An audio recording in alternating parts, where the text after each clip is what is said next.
Hello, Gemini. Great to have you here. My name is Shauna. Today's reading is a general love forecast for November 2025. As always, take the messages that resonate and release anything that doesn't. Don't forget to like and subscribe to stay connected with upcoming readings. Let's see what's headed your way, Gemini. I wish you all the best, and I hope that you're able to find the clarity that you're looking for through this month. First off, while I was shuffling these cards, I just feel like this big, heavy, dense cloud that's kind of weighing over some of the decisions that you're making for this month.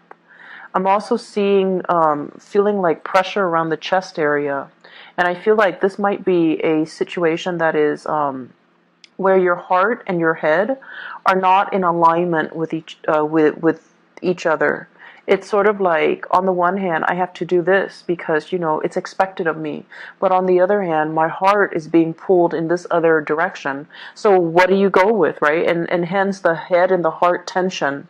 And I also feel as if some of you are keeping things, your emotions, your intentions, your feelings, your thoughts, very, very close to your chest. And so there's this immense sense of tension in the chest area. I know it sounds silly, but if you ever find yourself alone or you're driving in your car, just, turn on the radio and just scream it out, or even, sing along really loudly to a song on the radio. It's going to help. It's going to relieve a lot of that stress on your chest area, okay? And then if you ever are in a place where you feel like no one's watching, you can scream. Just scream it out. Just get it out of the way, because I feel like your throat chakra is being blocked, as well as that solar plexus, okay? Make sure that you have an outlet for your emotions. Make sure you have an outlet for things. Make sure that you're not keeping everything so bottled in. Find somebody to share with, to confide in, okay? First off, I feel like this is going to be a very big, momentous month, and I feel it is like that for all the air signs. I'm getting repeats in cards, in themes and, energies. I did the Aquarius reading, and I feel like it's coming up in this reading as well. Haven't done Libra yet, but we'll see. What I'm feeling as well is, once again, we're talking about the sun and the moon. This is the way that other people see us, the exterior, the veneer, the things that are tangible, the things that are very apparent when they physically see us. Okay, they see you as someone who's very successful, have a tremendous amount of wealth, happy-go-lucky, carefree, optimistic, really fun and exciting, and just amazing to be around. Okay, so you exude a lot of confidence, and then on paper or in person, you look like you're very determined. You look like you run the show. You make the executive decisions. You're a force to be reckoned with. And you're so disciplined, and you're so like driven and motivated and, to succeed. That's the way that other people see you. And you are all of these things. You are all of these things as well.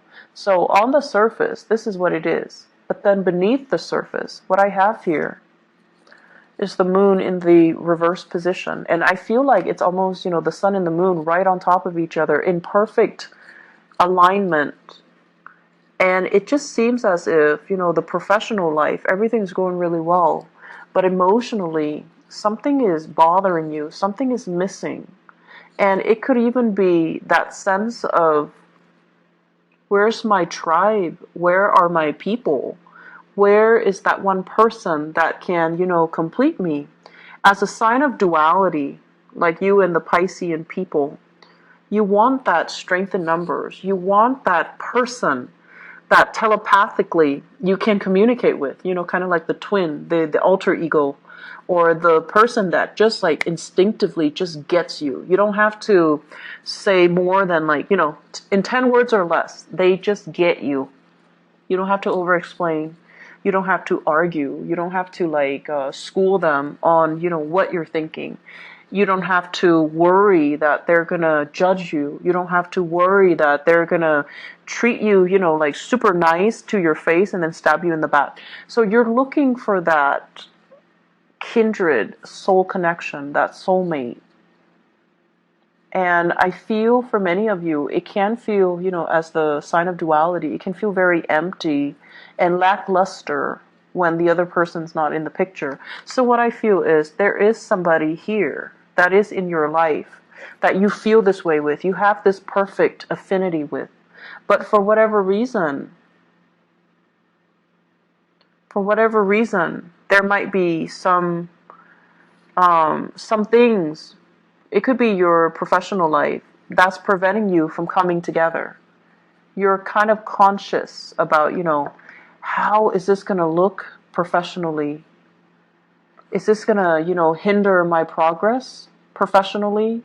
If I get involved with them, is that going to really hurt my chances? So I see many of you doing some deep re-examination or some deep, heavy thinking. What do I do? On the one hand, there's this really strong connection. This person just gets me. But on the other hand, I can't get involved because of social, cultural expectations as well. So what are you going to do? What are you going to, which side are you going to steer towards? Are you going to do what's socially expected of you out in the professional public space? Or do you follow your heart here? So there is this major, major dichotomy between what is expected of you versus what you want. And for those of you, honestly, who are really, really successful, you've got money in the bank, you've got timeshares, you've got a house, property built up, children even, possibly even a happy marriage. I feel it's almost like you've done everything by the book in order to get all of these things. And then you just realize that, what am I doing with all of these things when I am not emotionally fulfilled? I was, misled to believe that this would make me happy. All the public accolades, the public success, and all the, the public expectations or the social expectations. But deep down, are you completely emotionally happy with everything that you have? Or do you want something a little bit more? And I feel as if there is a big, big decision here when it comes to, do we continue on the same path? Or do we need to make a detour to kind of realign ourselves with what it is that we feel is connecting to us and what it is that we feel will bring us a lot more, contentment. Honestly, what I feel here is I feel like you've got some secrets, things that you're holding in, you're not telling anybody about. And I feel for many of you, you're lining up some type of a career move, like a major, major big move. There might have been an offer, somebody telling you, hey, come work with us. Come join us. Come be a part of our team. Come collaborate with us. I'm giving you this opportunity so you can scrap everything that you have behind. Wherever you are, you're very, very, very content. You're very content. And you're very visible as well. But I feel like you would, forsake all of that in order to do something that makes you really, really happy. And so you might be, looking at or really considering a job offer. You might also be considering collaborating with somebody. And I would urge you to really look carefully, read between the lines, okay? I feel that you've gotten where you are, in terms of professional successes on your own. And so if somebody is getting involved with you and they're trying to ride your coattails, you want to be a little bit careful, because this is all about intuition. This is all about, what do you know? What are the concrete actions? What are the patterns of behavior that you're able to decipher from the other people? Are they a little bit, opportunistic, grabbing onto social connections or whatever it is that's thrown their way? Do they have a history of being very sneaky and very dubious and very amoral and problematic? Can you trust them? So I feel like you have to kind of be careful about not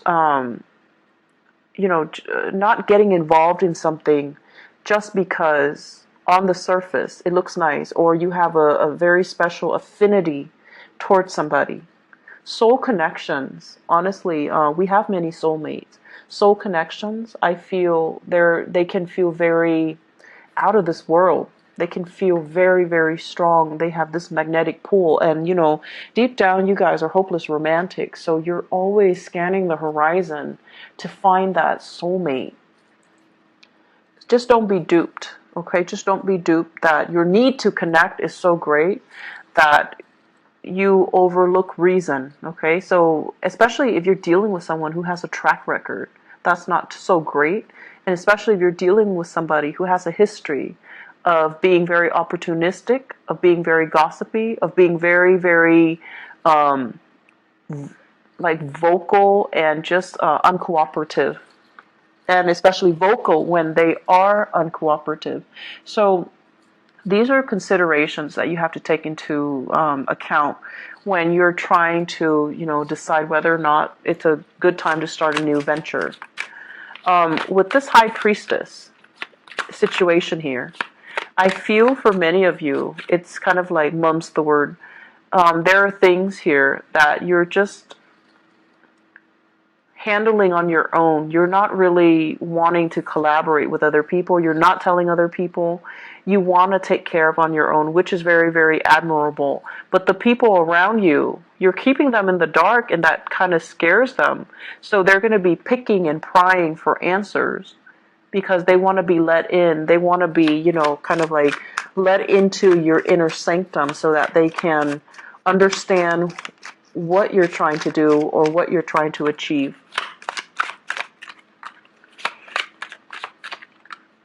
I feel for many of you here, we have a water sign, first of all. And the water sign, this is a Pisces, a Cancer, or a Scorpio. The hangman deals with a sacrifice, okay?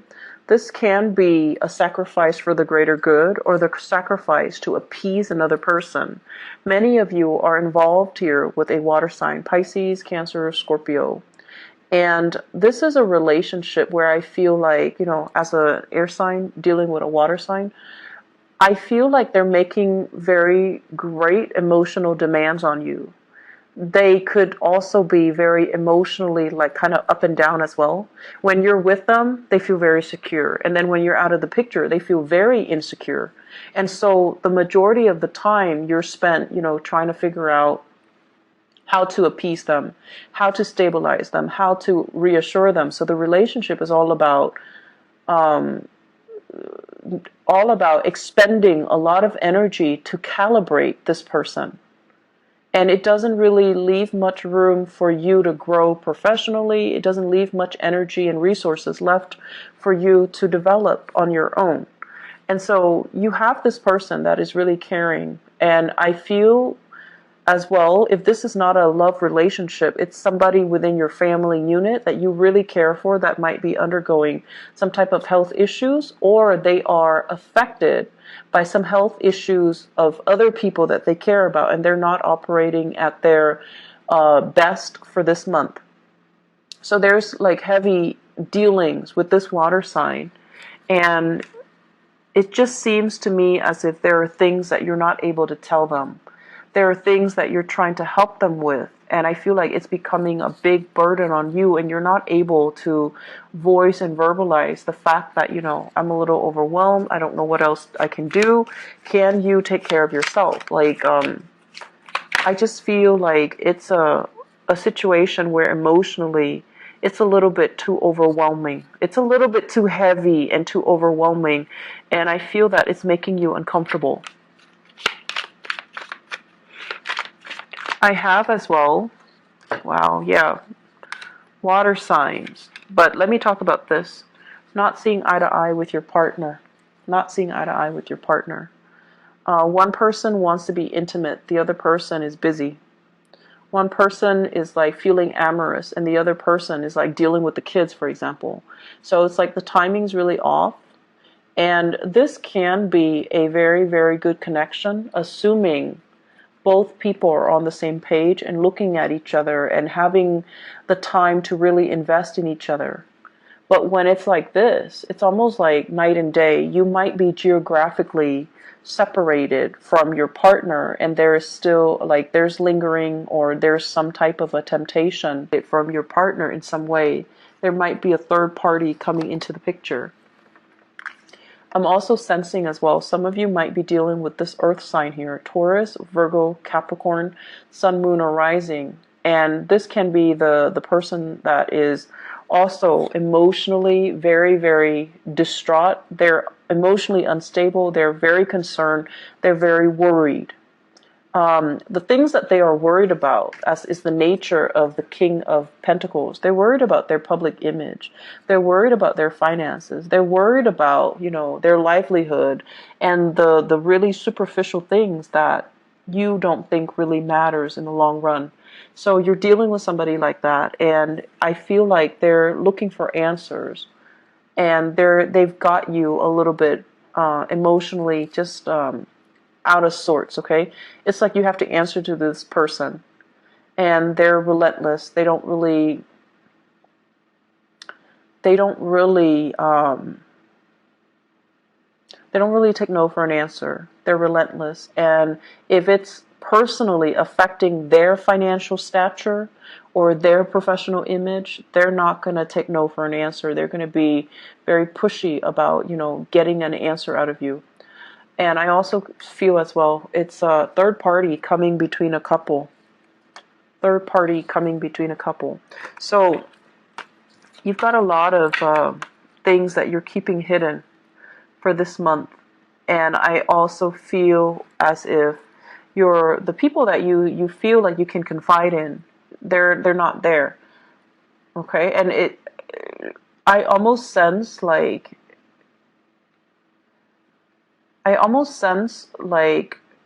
who do I trust? Who can I trust? Who do I trust? The sevens are a very spiritual number. First of all, this is like, the things that you can physically see.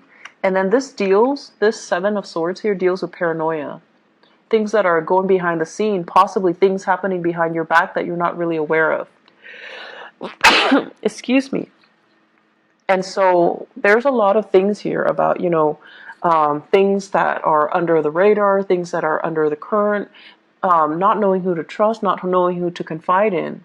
But at the same time, having a lot of things that you wish you could get off your chest, that you wish you could, take back, that you wish you could run by another person, wanting a person to bounce ideas off of, but not knowing who, when, or with whom it's safe to do so in your environment. So this is a very uncomfortable reading, Geminis.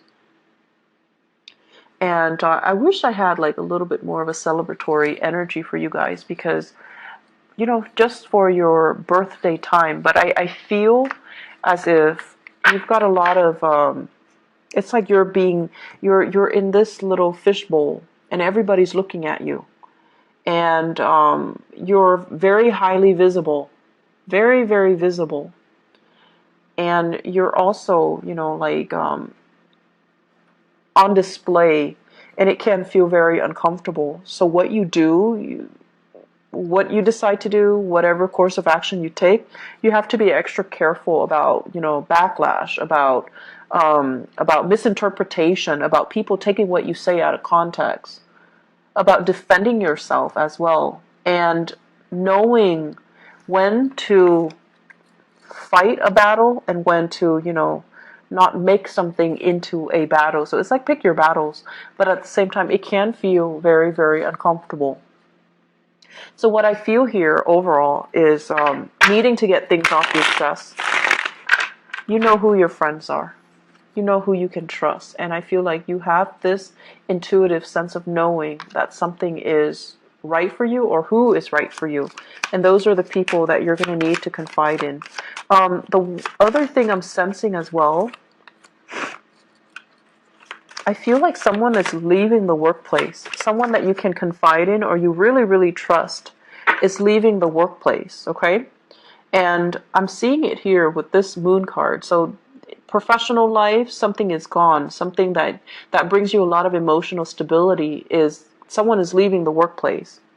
And then I feel more people coming in. So, there's somebody else that you're making a connection with. And then on top of that, what we have here as well is breaking free from temptation and things that are no longer, not letting these things hold you back. Gaining a victory over something, a triumph, possibly over our baser desires, and walking away from that.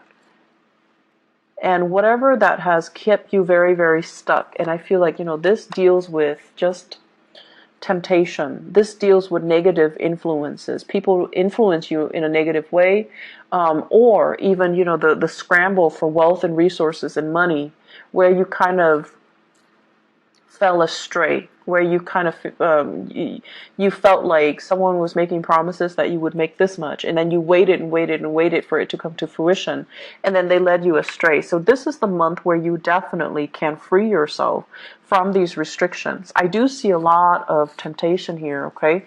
Third-party influences, temptation from another person. And there's definitely some very strong soul connections here. Soul connections are not always romantic connections. They can be, but if you're mistaking the soul connections for purely, like physical, sexual, romantic connections, then you would, go through life like messing up those relationships if you are in other relationships. So soul connections are there because they kind of resonate with you on a past life level. But the past life energy, put that aside, cast it aside. You're here with each other to kind of connect and understand each other and kind of reinforce the fact that, okay, we're not crazy. We're in it together. We're not crazy. It's everybody else that's missing the point. So I feel like you have a connection here, a really strong connection with somebody. But there's a lot of rumors associated with it. There can also be a lot of, I don't want to say negativity, but I feel like if it's not handled well, it can lead to a lot of temptation, and it can lead to a lot of confusion as well. So this month, focus on your business. Focus on what you need to do.